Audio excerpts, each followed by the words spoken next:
அண்மை செய்தியாக பார்த்து வருகிறோம். ஐபிஎல்லில் அதிக ஏலம் தொகைக்கு ஏலம் எடுக்கப்பட்டு மிஸ்டர் ஸ்டார் சாதனை படைத்திருக்கிறார். இது தொடர்பான மேலும் விவரங்களை செய்தியாளர் மதியழகன் வழங்கிட கேட்கலாம். மதியழகன் வணக்கம். மேலும் விவரம். ஐபிஎல் தொடருக்கான ஏலம் துபாயில் நடைபெற்று வரக்கூடிய சூழலில் ஐபிஎல் வரலாற்றில் இதுவரை இல்லாத வகையில் அதிக தொகைக்கு ஆஸ்திரேலியாவை சேர்ந்த வேகப்பந்து வீச்சாளர் மிச்சல் ஸ்டார்க் தற்பொழுது ஏலம் போகியிருக்கிறார். 24 கோடியே 75 கோடிக்கு மிச்சல் ஸ்டார்க் தற்பொழுது கொல்கத்தா நைட் ரைடர்ஸ் அணிக்கு ஏலம் எடுக்கப்பட்டிருக்கிறார். ஐபிஎல் வரலாற்றிலேயே அதிக அளவு தொகைக்கு ஏலம் எடுக்கப்பட்ட வீரர் என்ற பெருமை அவர் பெற்றிருக்கிறார்.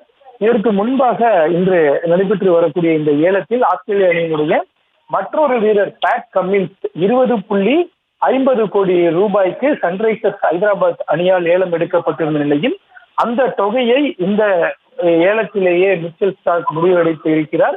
இதுவரை ஒட்டுமொத்தமாக அதிகபட்சமாக ஏலத்திற்கு சென்ற 3 வீரர்கள் என்ற அடிப்படையில் மிச்சல் ஸ்டார்க், பேட் கம்மின்ஸ், சாம் கரன் ஆகிய 3 வீரர்கள் 3 பேருமே வெளிநாட்டை சேர்ந்தவர்கள். அதில் 2 ஆஸ்திரேலியாவை சேர்ந்தவரும் மற்றொருவர் இங்கிலாந்து அணியை சேர்ந்த வீரரும் ஆவார். இந்த ஏலத்தை பொறுத்த வரைக்கும் தொடக்கத்தில் மும்பை அணி மிச்சல் ஸ்டார்க்கை வாங்குவதற்கு போட்டி போட்டது. ஆனால் தொகை இல்லாமல் விலகி கொண்டதை அடுத்து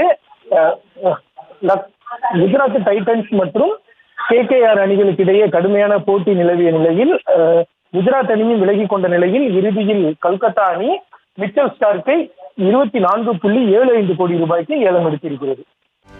செய்திகளை உடனுக்குடனும் துல்லியமாகவும் தெரிந்து கொள்ள சப்ஸ்கிரைப் பண்ணுங்க.